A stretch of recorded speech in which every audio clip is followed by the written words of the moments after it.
Hola, bienvenidos al curso de Electrónica Industrial. Mi nombre es Marcelo Pérez y hoy veremos el segundo módulo, semiconductores de potencia. La historia de los semiconductores parte incluso antes de 1900, cuando se probaban distintos materiales para ver su comportamiento cuando se aplicaba corriente eléctrica. Para nuestra historia nosotros comenzaremos en el año 1906, cuando se descubre el primer dispositivo basado en silicio, que era un tipo diodo de contacto, de punto de contacto.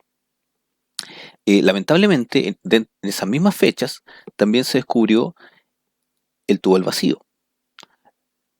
Y este tubo al vacío entonces se desarrolló bastante bien y fue utilizado en muchas aplicaciones de radio, televisión, comunicación, etcétera. Lo cual redujo el interés en los dispositivos de estado sólido como el diodo de silicio. Sin embargo, en la década de los 40 fue posible lograr la fabricación de un diodo con una cantidad reducida de fallas y por lo tanto lo hacía conveniente en forma económica. Y de ese punto en adelante empezaron a fabricarse muchos semiconductores basados tanto en el diodo como en transistores BJT y MOSFET. Para nosotros, en este curso, nosotros vamos a ver los semiconductores que están enfocados en la electrónica de potencia. En particular, hay dos familias, la familia de los diodos y la familia de los tiristores. Entonces vamos a comenzar con la familia de los diodos, en donde eh, luego de ser fabricado estos primeros tipos de diodo, fue mejorando la calidad de la fabricación e incrementando la cantidad de corriente y potencia que podían manejar. El diodo es un dispositivo semiconductor muy simple que tiene solamente dos capas semiconductoras, una capa N y una capa P, y que si uno aplica un voltaje negativo, como se muestra en esta figura, no existe corriente, es decir, el diodo está bloqueado.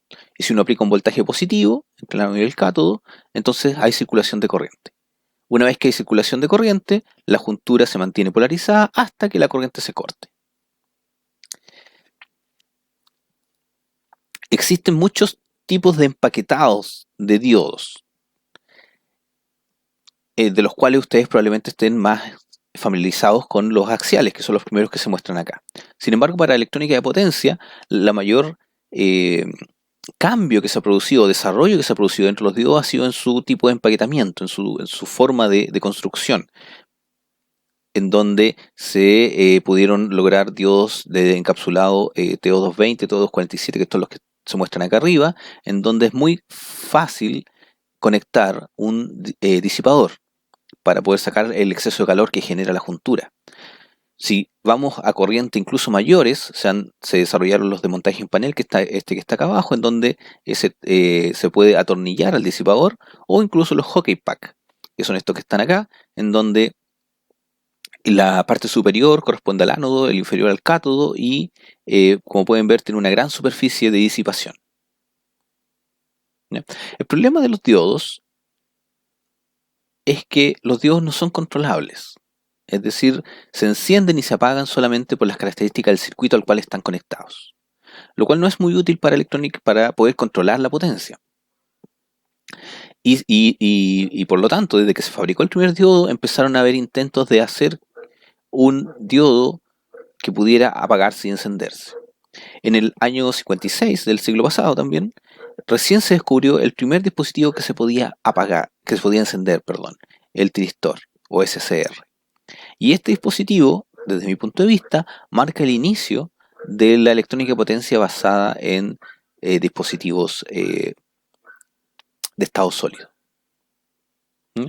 Al igual que el diodo, la estructura fundamental del tiristor no se ha modificado, pero sí se ha modificado bastante su empaquetamiento. Entonces, el símbolo del tiristor es este que ustedes ven acá, que es un diodo donde aparece una compuerta conectada al lado del cátodo. Si el diodo en la compuerta no está polarizada, no hay corriente en la compuerta, ustedes pueden ver que tiene 4 capas de semiconductores y por lo tanto siempre hay un diodo en bloqueo, en condición de bloqueo. Por lo tanto, yo puedo aplicar voltajes negativos, voltajes positivos, y en ninguno de estos dos casos conduce la corriente. Pero cuando se inyecta una corriente a la compuerta, el material P que tenemos acá cambia su estructura y pasa a ser de material N. Por lo tanto, aquí lo que tengo es una juntura P y un material N. Se transforma en un diodo. Y por lo tanto, si yo aplico un voltaje positivo, esta vez va a conducir, ¿no? El problema que tiene es que no lo puedo, una vez que está conduciendo como diodo, no lo puedo apagar. Es decir, es un dispositivo semicontrolado. Solamente lo puedo encender, puedo retrasar el encendido con respecto a un diodo, puedo controlar el momento que se enciende, pero no puedo apagarlo. En términos de empaquetado, tiene los mismos empaquetados que el diodo, con la única diferencia, o con la gran diferencia, es que tiene un tercer terminal, que es el terminal de la compuerta, y es claramente visible en el TO220 y el TO247, y en el caso del montaje en panel y el Hockey Pack podemos ver que tiene un par de cables adicionales en donde se conecta el circuito para poder generar la corriente de encendido. Una de las grandes avances que se hicieron en el tiristor fue reemplazar el circuito de encendido, o sea, la compuerta, para que no funcionara con corriente, sino que con luz. A este tiristor, perdón, se le llamó LTT, Light Trigger Tiristor, o tiristor encendido por luz, y tiene la gran ventaja de que es muy fácil lograr conectar muchos de estos semiconductores, muchos de estos tiristores, uno en serie con el otro, y todos encenderlos al mismo tiempo, ¿ya? Ese tipo de arreglo se llama PEV o Power Electronic Building Block, en donde muchos semiconductores, todos conectados en serie, funcionan al unísono. Por lo tanto, funcionan como un solo gran tiristor, pero que puede soportar o bloquear una cantidad mucho más alta de voltaje. Y la aplicación principal de este tipo de arreglo es en transmisión de corriente continua de alto voltaje, el HVDC. Y aquí ustedes pueden ver el ejemplo, ahí tenemos el Power Electronic Building Block, ¿cierto? Está montado acá arriba. Y ustedes pueden ver que hay varios de estos armando todo el sistema de transmisión, ¿ya? Para que tengan una idea del tamaño, aquí tienen la comparación con una persona.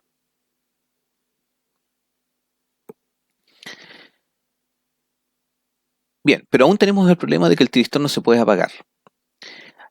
Desde el descubrimiento del tiristor se ha tratado de buscar una forma de poder apagarlo. Y para ello se logró primero el dispositivo llamado GTO, que era un dispositivo que viene de las siglas de Gate Turn-Off Thyristor, es decir, tiristor apagado por la compuerta, y que en la actualidad se encuentra descontinuado porque tenía muchos problemas al encendido y al apagado en particular.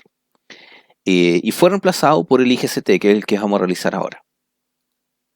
El IGCT viene de Integrated Gate Commutated Thyristor. Fíjense bien lo importante de la palabra integrated, que la vamos a ver en un poco más adelante. Es decir, es un tiristor con una compuerta conmutado, con una compuerta integrada, ¿ya? El símbolo es el que ustedes ven acá. Acá tenemos la distribución de las capas, ¿cierto? No es muy distinto al anterior, excepto que el gate ahora tiene doble conexión.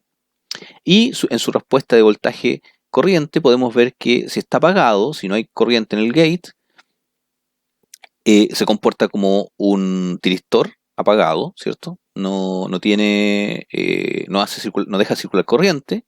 Y si hay corriente en el gate, esto permite que el dispositivo se encienda. Y una vez que está encendido, si es que se aplica una corriente inversa al gate, se puede apagar.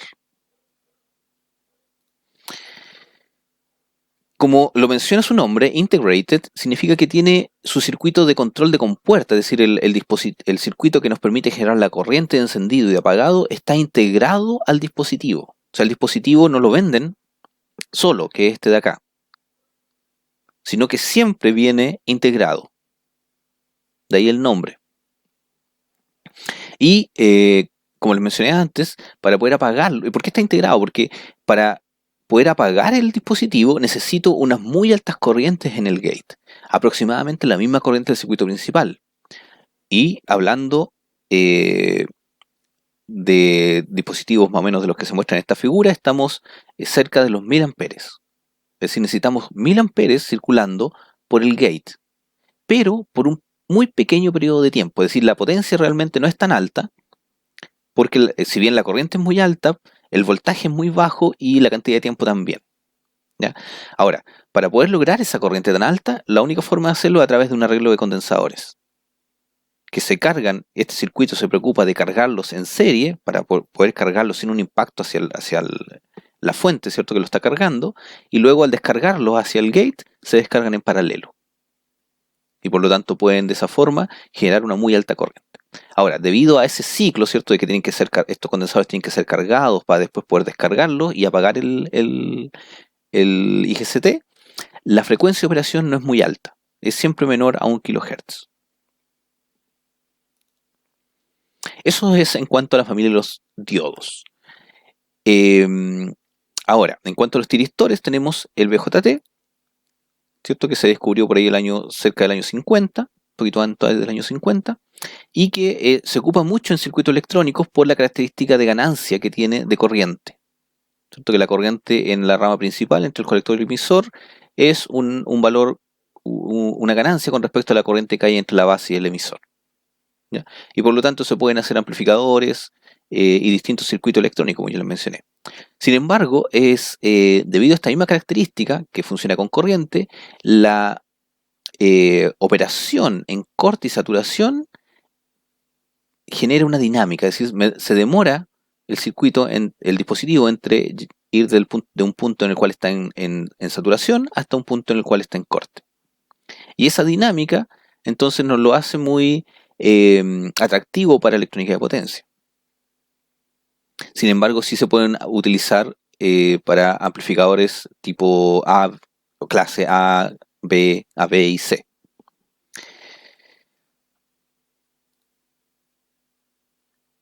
Por el otro tipo de transistores que existe, que son los transistores MOSFETs, que están acá abajo, esos tienen unas características distintas del BJT que lo hacen más atractivo para electrónica de potencia. La primera de ellas es que eh, funcionan mejor en corte y saturación, porque estos dispositivos no funcionan con corriente, sino que se encienden con voltaje. Por lo tanto, es mucho más fácil saturar el dispositivo y después abrirlo. Como pueden ver acá tienen el símbolo del MOSFET. Acá tienen la distribución de capas de semiconductores. Es importante que noten la capa de óxido que hay entre el gate y el semiconductor. De ahí viene el nombre, ¿cierto? Y esa capa produce una aislación entre el gate y el semiconductor, de tal forma que no necesita una corriente circulando por acá, sino solamente un voltaje aplicado al gate. Y en el caso de los MOSFET de potencia, la principal diferencia con el MOSFET normal es que está diseñado con un canal más ancho para poder conducir mayor cantidad de corriente y por lo tanto lograr mayor potencia. Pero aún así tiene menor capacidad de corriente que el transistor BJT. Entonces ustedes pueden ver que el MOSFET tiene mejor características de disparo, pero una característica no muy buena en cuanto a la conducción de corriente, mientras el BJT tiene una mala característica de disparo, pero tiene una mayor capacidad de conducción de corriente. Entonces, la unión de estas dos características dio por resultado un nuevo dispositivo que se llama IGBT, ya que las siglas son parecidas arriba, como ustedes ven, el IGCT, pero en realidad no tiene nada que ver una con el otro. El IGBT viene de Insulated Gate Bipolar Transistor, es decir, un transistor, no es tiristor acá, es un transistor bipolar con una compuerta aislada. ¿Qué quiere decir que es una compuerta aislada? Es la combinación entre un MOSFET y un BJT, es decir, el BJT tiene una buena capacidad de conducción de corriente, por lo tanto se mantiene el circuito principal colector-emisor, ustedes pueden ver que incluso tiene los mismos nombres, pero el MOSFET tiene una mejor característica de disparo, y por lo tanto esa característica, esa parte del circuito del MOSFET se mantiene en el IGBT, y ustedes pueden ver que efectivamente el gate está aislado y el nombre ya no es base sino que es gate, sacado desde el MOSFET. Este dispositivo es actualmente es el que se utiliza en forma más masiva en electrónica de potencia. Y por lo tanto, es el que tiene la mayor variedad empaquetados que ustedes pueden encontrar. Aquí pueden ver empaquetados discretos, ¿cierto? El TO247 normal, el de 4 pines, un par de montajes superficiales, acá tienen uno de montaje en panel, y también existe la posibilidad de integrar estos IGBTs en módulos. Es decir, eh, hacer un arreglo de IGBTs, que después nosotros vamos a verlos cuando revisemos los convertidores, en donde podemos integrar un convertidor completo dentro de un mismo encapsulado, ¿ya? Y aquí, por ejemplo, pueden ver en el símbolo, pueden ver 7 pack IGBT. Eso quiere decir que acá hay 7 IGBTs dentro conectados de alguna forma, alguna estructura dada, ¿ya? El, ya que se ocupa tan masivamente, en realidad pueden, dependiendo del fabricante, ustedes pueden encontrar básicamente la configuración que ustedes necesiten, ¿ya? Y cuando tengamos después que ustedes diseñar, cuando revisen las hojas de datos de estos dispositivos, ahí van a darse cuenta de la gran variedad de encapsulados que existen. Bien, eso en cuanto a los semiconductores de potencia que se utilizan en la actualidad. Podemos ver que está el IGCT, el tiristor y el diodo, de la familia del diodo, y por el lado de la familia de los transistores tenemos el IGBT y el MOSFET.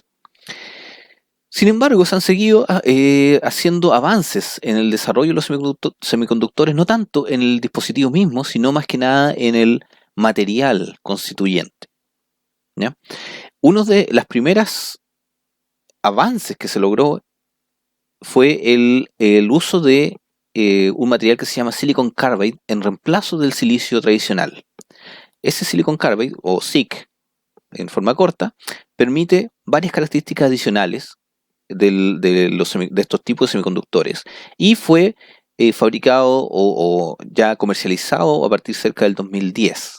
Ya en la actualidad ya es bastante común, incluso venden series de convertidores fabricados en este tipo de semiconductor.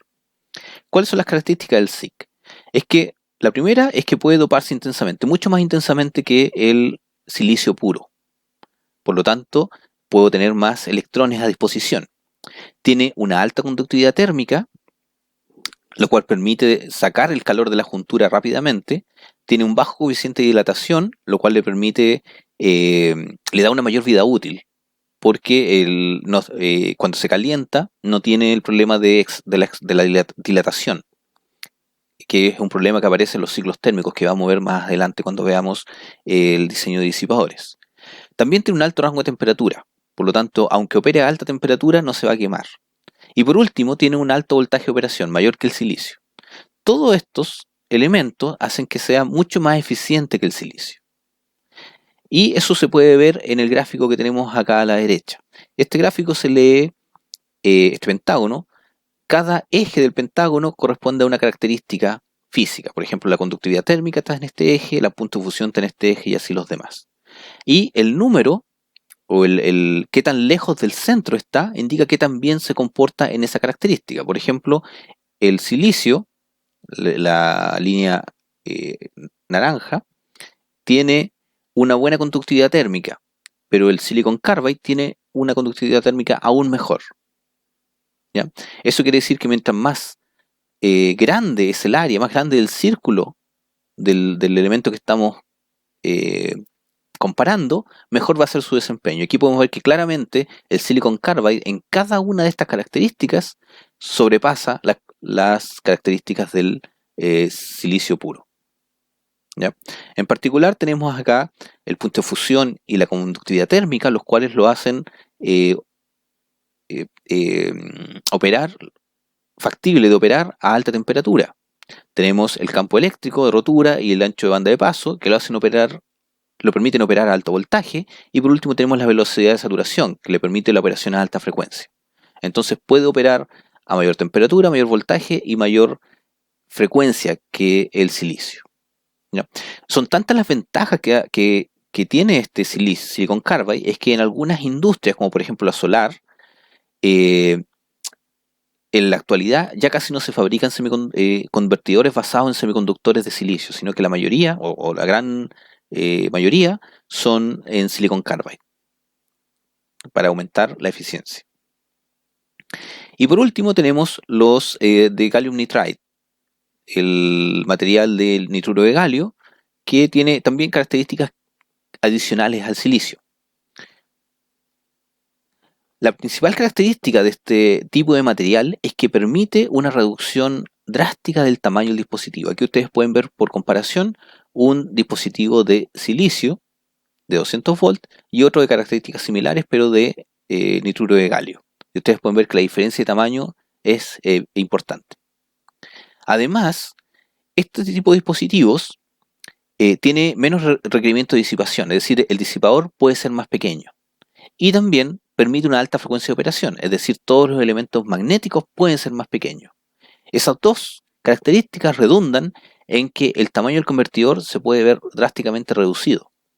Y aquí ustedes tienen un ejemplo de ello. Estos dos son convertidores de la misma cantidad de potencia, este de 2 kW, de 2 kW. El primero es de silicio y el segundo es de nitruro de galio. En cuanto a su comparación con silicon carbide y el silicio puro, pueden ver que en algunos aspectos el nitruro de galio tiene mejor desempeño, mientras que en otros no tanto, como el caso del punto de fusión y la conductividad térmica. Eso hace que este dispositivo tenga un nicho de aplicación bien específico, que es lo que vamos a ver a continuación. Luego de todo, del análisis de todos los semiconductores que vimos, pudimos ver que eh, tienen distintas características y esas distintas características los hacen ideales o idóneos para una cierta aplicación en particular. No hay ningún semiconductor que pueda ser eh, usado en todas las aplicaciones. Aquí este gráfico muestra los dispositivos semiconductores clasificados en la frecuencia a la cual operan y a la potencia que pueden suministrar. Y aquí pueden ver, por ejemplo, que los SCR, los tiristores, no operan a muy alta frecuencia, de hecho operan a la frecuencia fundamental, 50-60 Hz, pero pueden llegar a potencias muy altas, hasta 100 megas, siendo ideales para aplicaciones que tengo donde trabajo a frecuencia fundamental y además tengo que tener una muy alta cantidad de potencia, como por ejemplo la transmisión en corriente continua. Después tengo los IGCTs, ¿cierto? Que pueden trabajar, recuerden que también tienen una limitación en cuanto a la frecuencia, no pueden trabajar a más de 1 kHz, pero permiten trabajar con altas potencias, por lo tanto pueden ser usados en motores industriales. Luego tenemos el IGBT, que es el semiconductor más utilizado, ustedes pueden ver que tiene el área más grande acá, y puede ser utilizado en trenes, energía eólica o en electromovilidad. También tenemos el Silicon Carbide, que tiene un área pequeña acá, donde podemos ver que puede trabajar a mayor frecuencia que el silicio, que el IGBT, y teóricamente también puede trabajar en mayor voltaje. Sin embargo, todavía no hay productos comerciales que pueden llegar a los mismos niveles de voltaje que el IGBT comercial, que es probablemente por un problema de desarrollo tecnológico. Y la energía fotovoltaica se nutre de este tipo de semiconductores debido a la alta eficiencia que estos pueden lograr. Sin embargo, si yo necesito poca potencia, no es conveniente utilizar semiconductores tan grandes. Por ejemplo, no puedo poner un IGCT, ustedes recuerdan el IGCT donde venía el circuito del gate venía integrado, no voy a poder poner uno de estos tipos de dispositivos dentro de un celular, sino que para este tipo de aplicaciones en donde tengo que el tamaño, la portabilidad es muy importante, yo puedo aumentar la frecuencia de operación y trabajar con semiconductores los cuales me permiten minimizar el tamaño. Bien, con esto terminamos la clase de hoy. Muchas gracias.